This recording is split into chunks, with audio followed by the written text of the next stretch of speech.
Hi everyone, Steve Wyss here, joined by Kevin Harper for the latest Source Sports Betting Pod weekly football podcast. In this particular edition, we will be discussing the usual leagues: English Premier League, English League 2, Norwegian Eliteserien, and MLS. Now, the Premier League is nearly at the end. We've only a few games left. You've got a couple of selections for us on Saturday, Kev. Let's start with Man City against Leicester. 12:30 kickoff. Interesting fixture here because City, obviously, they need the win to cement themselves in the top four, and they were truly irresistible last week, weren't they? Against Crystal Palace, they could have won 10-0. No word of an exaggeration. But you're quite willing to take them on against Leicester, aren't you? You think the visitors +2 is a bit of value? I just think it's too big a handicap, Steve. Leicester aren't that bad a side, are they? They're certainly no Crystal Palace. Palace ain't great at the best of times, but they were particularly awful last week from start to finish, really. Aguero's a doubt for City as well, isn't he? But Leicester have got a good record against City. Beaten 4-2 earlier this season, didn't they? When they were terrible, may I just add.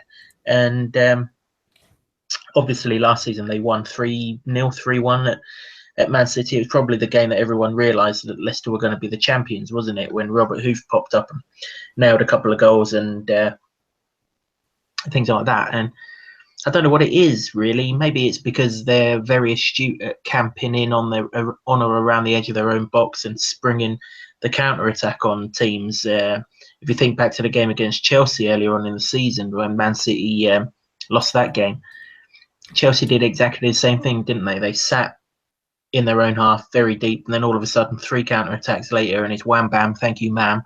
And that was that. And I have a feeling that Leicester might do likewise here. I'm not for 1 minute saying Leicester are going to win this game, Steve, but +2 handicap, they don't even need to come close to winning. They can lose by a goal, or even if they lose by 2 and we get a push, I mean, that would be annoying, but obviously it's better than losing. To lose this bet, Man City have to beat Leicester by 3 goals. Now, even if these two were at their very best, very, very best, let's say last season, for example, would Man City have ever beaten Leicester by 3 goals? I'm just not convinced. I'm absolutely certain there's a goal added here because of the perceived lack of motivation that Leicester will be playing with. But I just don't see that. Leicester have had such a poor start to the season, a poor, first 2/3 of the season, that they seem pretty motivated to me to make up for it and finish as high as they possibly can. At the end of the day, I know they've lost their Premier League crown now that Chelsea are champions, but this is still their sort of title defence season, and they're going to want to finish it as high up as they possibly can. Yeah, they might lose this game, but I'm far from convinced they're going to lose it by 3. Well, in fact, I'm pretty confident they're not going to lose it by 3. If they lose it by 2, then so be it. But I think they've got goals in them, Leicester. I would be surprised if they lose this, but lose it something like 3-2, something like that. I agree with you here. Leicester have been brilliant since Shakespeare took over, haven't they? In fact, no team's beaten them by 3 goals or more, including Atletico Madrid. So, I think this looks a pretty solid selection, really. Leicester, they'll be up for this. You're going to be up for it against Man City away, aren't you? And they do have a good record against them. I wouldn't be surprised if there's quite a few goals in this game. I looked at the overline. I think it's 3.5, which is a bit too big, isn't it, really? When all City need to do is just win. But I think that overline will cover. +2 Asian handicap on Leicester City. I think that probably the worst you might get out of that is a push, Kev. Let's just talk about the race for the top 4. I was looking at the odds for it, and Arsenal at 3.5. So it tells me that there's another twist here, and then they might just sneak in. Probably the hardest part for them would be to beat Stoke in the evening kickoff on Saturday. Do you think there's a chance Arsenal might get in there? Well, I don't know what they put in the Easter eggs down in North London, but Arsenal don't have to start playing some football once they've been scoffed, don't they? Seems to happen season in, season out. We get past Easter and all of a sudden this lot of fire. And obviously they've had the FA Cup final to look forward to for the last few years in the main, and they've got it again here. Maybe that's the incentive that they're using. But they had a really good win at Southampton in midweek. I didn't fancy them for that one little bit, and they won that game. This is a different kettle of fish. This is obviously not so much because Stoke's a tough place to go, but there's history between these two, isn't there? Ever since that Ramsey and Shawcross incident, There's been that niggly sort of underbelly to this game. So this one's more of a mental match for Arsenal than it might be a physical one. Obviously, playing Wednesday night and then Saturday is not ideal. But Stoke aren't exactly firing on all cylinders, are they? This will be a really good test, actually. If they do come through this and they keep pace with Man City, or if Leicester have actually got a result earlier in the day and they close in on Man City, then we're guaranteed a pretty decent week next week, aren't we? City aren't guaranteed to win next week, so it will be interesting. And of course, Liverpool would come into the equation as well if both sides win on Saturday. So interesting race. Keep something going ahead of the final day next Sunday, doesn't it? Yeah, I mean, the way I see it, that I think Liverpool are under a lot of pressure right now because they've got a tricky-looking fixture at West Ham on Sunday, and the way West Ham played against Spurs last weekend, you don't really want to be going there if they're going to put on that sort of performance again. And at the end of the day, if Liverpool drop points in that and Arsenal win out, I think I'm right in saying that Arsenal would certainly finish ahead of Liverpool. So, yeah, I've got a feeling Arsenal, if they can get past this Stoke game, which is definitely the toughest fixture for me that they've got left. I know they've got Everton at home, but I'm pretty sure they'd beat them last game if they had to. It's certainly food for thought. And obviously with Man City, no guarantees either. I wouldn't want to put anyone off backing Arsenal to finish in the top four myself. Now, let's move on to your second selection for Saturday. It comes in a bit of a dead rubber, really. Bournemouth against Burnley. Both these sides have been battling relegation as such this season, albeit relatively comfortably in the end. The pressure's off them both now, though, isn't it? And you would expect perhaps this match might open up, hence why you fancy over 2.5 goals. Yeah, absolutely. You just said it there, dead rubber. There's no reason why Burnley need to be defensive in any way, shape or form now. Obviously, we understand why they set their stall out to defend strongly earlier in the season to rack up the points and keep their Premier League survival. But we saw last week that they were involved in a high-scoring game with West Brom, weren't they? And maybe that now that the shackles are off, they're going to come out and kind of play. In fairness, the way they've been away from home, that might not need to happen anyway because they've shipped goals quite regularly on the road. And Bournemouth don't score them. I think Bournemouth recently beat Middlesbrough 4-0, didn't they? And Middlesbrough would like Burnley very, very tight defensively. So when this lot get going, they can cover a 2.5 goal line against anyone on their own patch. But yeah, I fancy Burnley will take the game to Bournemouth here. There's no reason not to, is there? They've got enough attacking players to showcase their talents. It should be one of those end of season games where both teams have a go. I've watched a few of them myself recently, and it's that time of season. So hopefully that's the case. If there's an early goal, this could kick off into something really bizarre. Yeah, Bournemouth do have a habit of being involved in quite a few higher scoring fixtures. 2-2 against Stoke, 4-0 Middlesbrough, like you said. They often have a 2-2, don't they, in them, to be fair, or a 3-2 or something like that. And Burnley, it's a different style for them now that they're pretty much safe. So, over 2.5 goals. It's the sort of game I wouldn't want to put anyone off backing over 3.5 or something, really, Kevin. There's a bit of value in there. So, that's your second selection for Saturday. Just one quick thought on that West Ham-Liverpool game for Sunday. Yeah, I think a lot of it will depend on Saturday, Steve. If both Arsenal and Man City have won, then like you say, Liverpool will be under real pressure. If one of them's lost, the pressure won't be quite so hard. The question I have on the game was West Ham's cup final last week. And if it was and they've got a real come down, then Liverpool might be able to take advantage of that.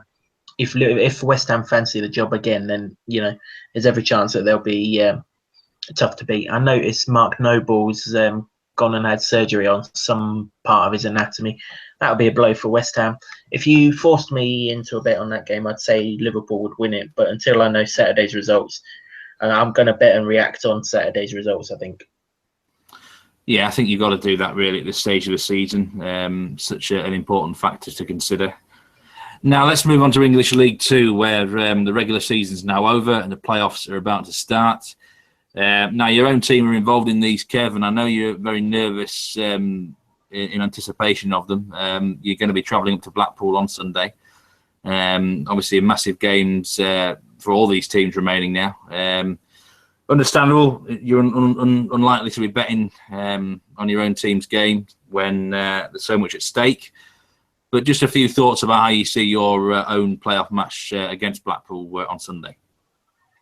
Yeah, I'm not going to bet on it, Steve. I'm not going to curse it or do anything to that game. And at the same time, I don't really want to sit there and cheer on a bet that, maybe I might not want to win. I think the first leg will be quite tight, if I'm honest. Both games have been, certainly on the scorebook at least, tight this season. Luton have won them both 2-0 at Blackpool, 1-0 at Luton. But, a staunch Blackpool fan, if any of them exist right now, they would tell you that in both games, Luton's goalkeeper pulled off fine saves before Luton took the lead. So I don't think Blackpool will necessarily not fancy their chances. I noticed their manager's been spouting nonsense about Luton being the favourites and trying to get mind games and all of that kind of thing going ahead. I think both teams know really that Blackpool should win the home game and Luton should win their home game. But I'm not convinced it will play out that way.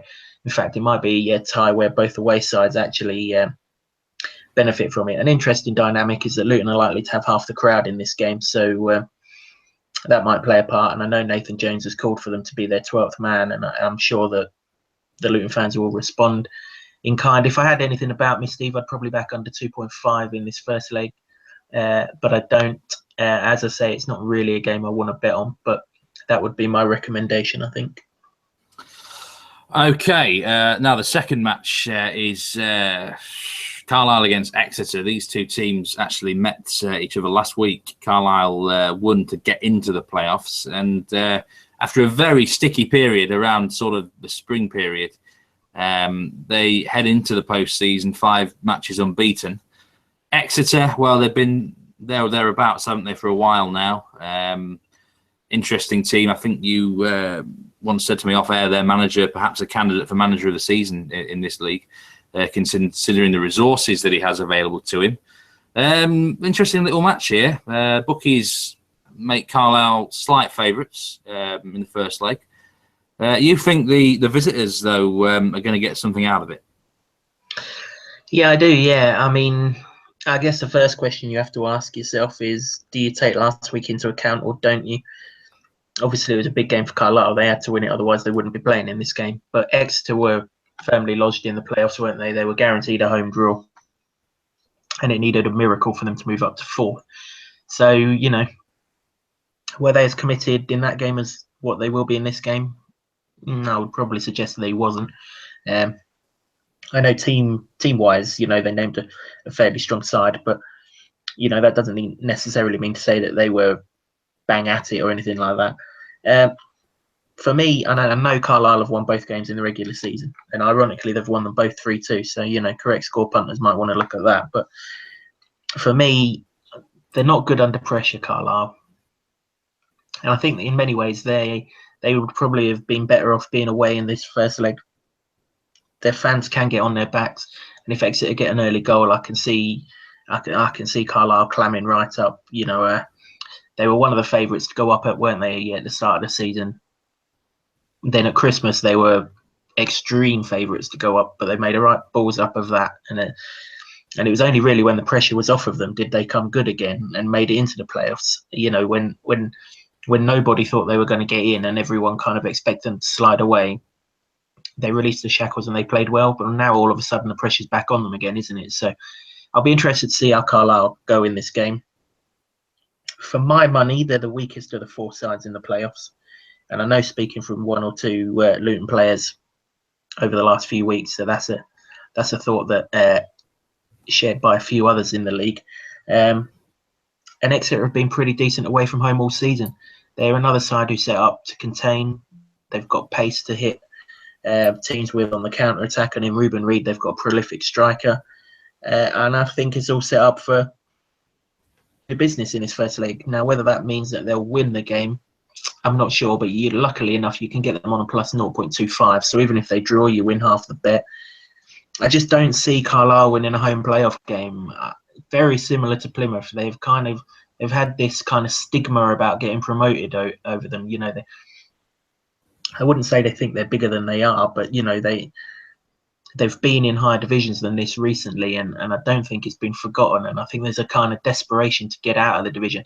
And I know from experience that desperation can boil onto the pitch. And I'm just not convinced Carlisle are going to play with the freedom, certainly, that they played with last Saturday. And if they don't, Paul Tisdale knows how to take advantage of that. Exeter have had a good away record all season. Even when they were crap at the start of the season, they were still getting plenty of points away from home. I just fancy that will continue here. I know they've got to go to the moon and back to get there, but I think they'll be well rewarded with the however many mile trip it is. Yeah, so Exeter plus a quarter as a selection then, yeah? Yeah, plus a quarter. I mean, if you want to take them level borderline, I wouldn't necessarily disagree. I do think both these games have got draw potential, I must admit. But if there's a winner in either of them, I can see it being the away side. Both sides just strike me as wanting to be away rather than at home, the home teams. So, yeah, Exeter plus a quarter. Just before we move on the face of it, you would think perhaps overbackers would be interested here. It's been a while since either team kept a clean sheet. And obviously the two regular season meetings ended way over the mark. But is there a chance, now it's the playoffs and the stakes have risen massively, that it could be more tighter than expected? Yeah, that's how I see these first legs, Steve. Obviously, away goals don't count double. They do count, of course, but they don't count double. So there's no real sort of necessity to go out and get an away goal. Obviously, it will help if they do get one, but I don't see teams. I think both teams in both games will want to make sure they're in the game for the second legs. So from that point of view, I'm just not expecting a wide open, expansive game. Certainly up at Carlisle, it suits both teams to be in the game next Thursday night. Okay, thanks for your excellent thoughts there on the League Two playoffs. Now I'm going to move on to the Norwegian Eliteserien, and I've got to say, Kev, that's pretty lean pickings for me this week up in the north. So time for you to take over and quiz me about it. Yeah, absolutely. You've had a few bets in recent times, but not so much this time around. In fact, there's just the one bet that you're going with, I believe. Yeah, it's I've been a bit not behind on this league recently, but I've not been able to focus on it as much as I wanted to. I mean, it looks a really tricky fixture card. For some reason recently, the goals have dried up in Norway, and so have the home wins. It's a really strange period. I can't really explain it, apart from maybe after the first few games, some teams are getting a bit scared of losing or something, or there's been just too many goals conceded and they've been focusing more on defence. I wouldn't be surprised if at least sort of 6 out of the 8 fixtures this round ended under 2.5 goals. Already we've had an under in a game which I thought would contain quite a lot of goals on Friday night. Now it's worth noting all the remaining fixtures are played on Saturday because there's a midweek round in Norway on Tuesday, the 16th of May, the day before their national day up there, which is a massive day of celebration for Norway. So some teams might be actually focusing on that midweek round more because they do like to get a win on that particular day. The match I'm going to be betting on is Kristiansund against Lillestrøm. Now, this is certainly not a fixture to be watching if you want to be entertained. This is going to be good old-fashioned, hoof it long, direct football, physical, ugly football. It's going to be horrible, Kev. Sort of the stuff that you're used to seeing down there in English League Two with certain sides. But Kristiansund, I do believe, are overpriced. They shouldn't be on a draw no bet handicap at 2.05. They've actually performed quite well at home this year. They beat Brann, they beat Strømsgodset, and they're unlucky to lose against Molde early in the season. It's quite clear no one's going to enjoy travelling to this small stadium, which is quite enclosed. There's a good atmosphere. And Lillestrøm are not a great side. They're very limited technically due to the personnel on the field and also their manager, who's such a direct sort of long ball specialist. He likes to hoof it up long to their 7-foot strikers, and it only gets you a certain way, doesn't it, really? I wouldn't be the least bit surprised if it ended 0-0. But I think something like 1-0, 2-0 Kristiansund is likely. They've got that little bit of extra class for me on the deck, and that might be the difference, actually. I think they should be a minus a quarter favourite in this match, Kev. And to get them odds against on a draw no bet, I think it looks a solid selection, really. So not a lot really catches my eye for this round. So this is my sole selection. So just Kristiansund draw no bet in Norway. We won't leave Norway without talking about the clash of the top three. Stabæk host Rosenborg in the earlier kickoff on Saturday. Rosenborg odds on, understandably. Value or not value? I always like Rosenborg on a grass surface, even though this particular pitch is a bit of a potato field. It won't be as bad as it was earlier in the season. But Rosenborg do like playing on grass, that's for sure. I think Stabæk will set themselves up to be defensive, which is not a great idea because their big strength is going forward. So I hope they're a bit more adventurous than I expect them to be. I remember last season they bunkered in as long as they could in this fixture, and they conceded 2 goals in the last 5 minutes. And maybe that sort of thing could happen again. Rosenborg, they keep getting the job done without being anything special. It's been quite a while since they won by more than 1 goal, Kev, so I certainly wouldn't be backing them on any sort of handicap or anything. And the big lad up front for Stabæk, Oe Umoy Wanfwao, could cause them some problems, maybe. But, I wouldn't be betting on the game. I mean, I expect Rosenborg will probably win it by 1 goal, but Stabæk are no pushovers. The pitch, well, I'd say I don't think it will suit Rosenborg from a technical point of view, but they do like the grass surface. My guess is something like a 2-1 away win or 1-0. Be a tight one, I think. Wouldn't be betting on it. But I'm hoping Stabæk get a result because really it would be good for Norwegian football if someone got close to Rosenborg again.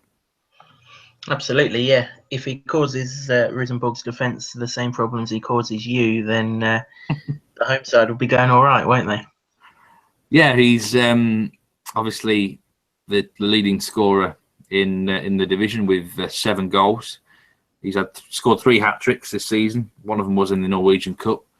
So, yeah, if someone is... Look, I was involved in a Twitter conversation with one of the Norwegian analysts recently, actually. And it's true what he says. Too much respect is given to Rosenborg these days. Teams are scared of them. It's just crying out for someone to really have a fucking go at them, Kev. Actually, no fear. So what if we lose? Let's really have a go at this team because I think there is a soft underbelly if you can get to them. Whether Stabæk are that sort of side, I don't know. They can be a bit of an eccentric unit, so there's half a chance it could happen.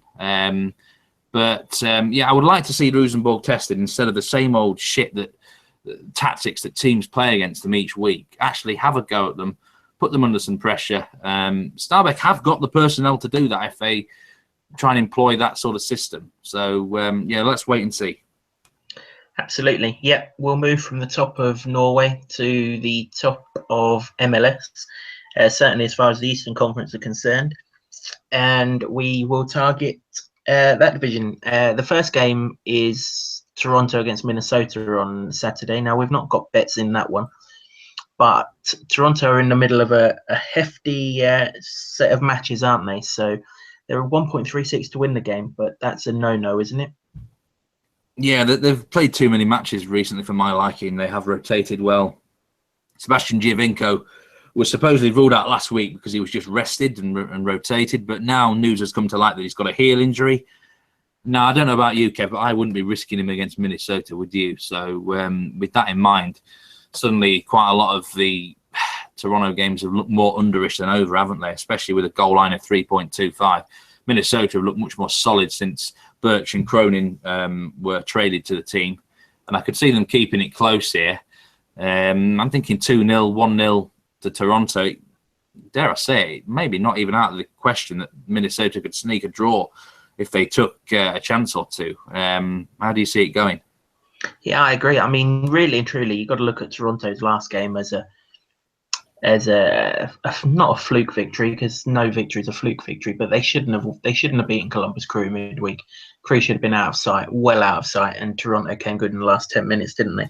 I have a feeling they're going to come a cropper at some point. They've won their last 5, full credit to them for that. But they're playing an awful lot of games this month, something like 9 games in this month. They sound like Jose Mourinho, and understandably so. I wouldn't want to be on them, having played in midweek anyway, but when you think that was the second midweek in the trot, we just don't think it's worth it, do we? Minnesota, yes, they're terrible. Like you say, they're improving, though, as the season goes along. But if you look at this game as a top v bottom sort of game, and the top team's a banker, that's definitely not how we see it. No, I think you'd be if you presume this is a banker, then I think again, because they've had too many games. If it was sort of a match on its own and normal scheduling, you would probably have confidence in backing Toronto minus 1.25, especially if Giovinco was playing. But right now they're 4 points clear of the top of the East. They're playing a team which is perceived as one of the weakest in MLS. It could certainly be sort of a flat spot position for Toronto. I would be quite careful of them in this game. Let's move on to the next game, a match that's scheduled. Colorado Rapids against San Jose Earthquakes. I've got to say I was really tempted to bet under 2.5 here, Kev. I can't see it being a classic. Colorado have lost their last 5, and they seem a shadow of what they were last year. Anything interest you here? That's the bet that would have interested me, Steve, but I don't know. I don't really want to back it either, to be fair. I mean, don't particularly rate the Rapids. I've mentioned in podcasts gone by how I don't particularly rate San Jose, although I like them a bit more than some sides in that Western Conference, I must admit. But yeah, nothing really stands out. If you forced me to bet, I'd back the unders, but it just seems the right bet, doesn't it? Yeah, I don't think it's a match to really get stuck into too much. Probably it will be an under, but San Jose have looked a little bit more open recently. Now, a match I do have a pick in is Montreal against Columbus Crew. I think the Impact minus a quarter is a good selection here. I mean, we've seen it recently how teams that have played in midweek have struggled, haven't they? At the weekend. Orlando were badly affected last weekend by this. And I think the Crew are going to fall into that category as well, especially as they somehow blew a great position against Toronto. How they lost that game, God knows. So they're going to be on a bit of a downer. Montreal, they're one of them teams, I really struggle to read them very well. They're hard to predict, a bit inconsistent, but they did play well last week at DC United. It's interesting that for Montreal, Mathieu Mankosu, he is injured for 6 weeks. And the young lad, Anthony Jackson Hamel, he's injured as well. And what the Impact are doing, they're not just saying, right, all right, pick out the next striker, he's going to start up front. They're just picking their best attackers, and they're basically saying, right, we're going to have a winger up front because we think he's our best option. It's almost like, Adjuro, I think he's going to be almost like a false 9 position. They won't actually be employing a striker, but they'll have a lot of sort of attackers sort of moving around the pitch a lot. So I think they'll beat the Crew, and they're not a bad price on the quarter ball. The Columbus are not very good away from home. They haven't been good away for a number of years now. So that's my selection here. I think you've got another one too, haven't you? Yeah, I'm going with the goals, Steve, over 2.75. Yeah, I echo your sentiments about the Crew playing in midweek, but I still think they'll have goal threat in them. They might just leak a few more. I mean, to be fair, like you say, how they lost that game, I've no idea, but it's the kind of defeat to Toronto that kind of lingers into the next game, isn't it? And I wouldn't be at all surprised if they're not at the races here. And if they're not, Montreal can take advantage. They can do any side over, can't they? Yeah, just on the skill of Piatti alone. The supporting cast might not be as strong as perhaps we'd like, but they only play one way, this Montreal Impact side, and that's to get Piatti on the ball and run around him and feed off of the quality that he's got in his feet. So I fancy goals, whether they come from the home side or whether Columbus bag a goal or two. Okay, Montreal Impact minus a quarter and over 2.75 in that particular fixture. The midnight kickoff UK time, DC United against Philadelphia Union. I'm going to be taking DC United minus a quarter here. Now, Philly are unbeaten in 3 games, but and then they actually won for the first time against the Red Bulls last weekend. But I just one swallow doesn't make a summer for me, Kev. And I still don't rate Philly. I think in that game, the Red Bulls could easily have gone ahead on when it was 0-0. And if that had happened, well, it probably would have been the same old story, wouldn't it? And collapse for Philly. Now, DC United, they're another team. They're really hard to predict and quite hard to read, but they're usually not bad at this old stadium where no one really likes to travel. I wouldn't be surprised if this was an over game as well. Both teams would fancy their chances. But United look a big price at odds against here. There should be a minus 75 handicap against Philly. I think most sides should be odds on against Philadelphia Union, to be honest. That is just how poorly I see the visitors right now. You know, look, if Philly come here and get a win or a draw, fair enough. I think we can say, okay, that their form's starting to come back a bit. But, you know, I still don't rate them. I've got to take them on, Kev, when the price is as juicy as this one. Absolutely, yeah. I've ridiculed Philadelphia in previous podcasts, and like you, I don't think one win's necessarily going to change that. I wouldn't disagree with you there. Now, before we move on to Sunday games, there's Orlando against Sporting Kansas City, New England against Real Salt Lake, and Chicago Fire against Seattle Sounders on rounding off Saturday nights. Anything catch your eye in those 3? Not really. I mean, I'm tempted by Orlando, but Sporting Kansas City aren't a side I like to oppose too often. Ditto Chicago Fire, but I'm not really sure I want to oppose the Sounders either. So I'll resist temptation with those 2, I think. Yeah, one interesting point to make is that Real Salt Lake, they've got a new designated player for their game, a young designated player. I forgot what his name is, but supposedly he's one to watch. Maybe he might make an impact there over in New England. I quite like Chicago as well, but the price is about right there. Now, a big game on Sunday, Portland Timbers against Atlanta United. Now, a few weeks ago, we might have said this could be the MLS Cup final at the end of the year. It still might be. I think both teams have to be given a lot of respect and highly rated. This is just a shame that some big players might be ruled out of this game. We know Martinez, he's definitely not going to play, although he's very close to a return, apparently. There's doubts over Nagbe and Valeri. But you still think this is going to be a match that really opens up, don't you? It's just the way Timbers play at home, isn't it? It doesn't really matter who plays for them. It's just their style, isn't it? Their style is to go forward. They've got plenty of pace in the side, no matter who lines up for them. They've got a natural finisher up front, and it'll be an interesting clash of styles. This Atlanta press high up the pitch, don't they? And there are mistakes in this Portland Timbers defence. I wouldn't be at all surprised if this one really catches fire. 2-2, 3-2, 3-3, 4-3, something like that. And I just think the styles blend perfectly. One team pressing high up, the other team loving to counter-attack with pace. All set for comfort for both sides, which should lead to a few goals, Steve. Goals at the Timbers home game at Providence Park. It must be one of the highest scoring grounds in the league. There's always goals there, and I'm expecting quite a few more here. Goal line's 3, which is fairly high for any game of football, but I don't think it's high enough here. That's the least I expect to see, 3 goals in this game. But I wouldn't be at all surprised, as I said, if this one really does kick right off into something special. Fair to say you're expecting that chainsaw to be in action a fair bit, and also that Montreal Bell earlier on Saturday with the 2 over picks you've got. Now, I can't remember, are you also backing the Timbers in this game? No, probably not, Steve. They're a little bit short for my liking. They don't go into the game in the best of form, do they? They've just had a couple of sloppy performances recently. And I still think Atlanta have got plenty to offer in the league this season. So I'll sit that one out. But I certainly think there'll be goals in the game. As I say, 2-2, 3-2 either way, something like that. That would be my guess. Live on Sky on Sunday night. I won't be able to watch it myself. I'll be on the way back from Blackpool, as you said. But those who want to tune in and watch some decent football, I would certainly recommend this one.